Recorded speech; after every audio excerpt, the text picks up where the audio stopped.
মৃত ব্যক্তির হক আদায় না করে আমরা আগে মেজবানি দেওয়ার জন্য পাগল হয়ে যাই, বলি নাউজুবিল্লাহ।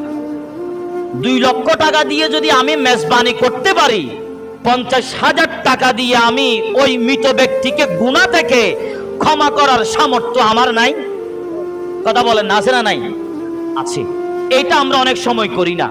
তাহলে আপনি যদি 10 লক্ষ টাকা খরচ করে যদি মেজবানি দেন, অন্য আরেকজনের সামান্য হকটুকু আপনি যদি আদায় না করেন, আপনার খানা খাওয়ানো হবে, সওয়াব পাবেন না। কেন? যার নাম দিয়ে খানা খাওয়াচ্ছেন সে তো আরেকজনের কাছে ঋণী। যার নাম দিয়ে খানা খাওয়াচ্ছেন তাকে যখন আপনি আরেকজনের কাছ থেকে দায় মুক্ত করলেন না, ওই খানার মাধ্যমে কবরের মধ্যে সওয়াব যাবে না, সওয়াবের বদলে আযাব যাবে। ঠিক না বেঠিক?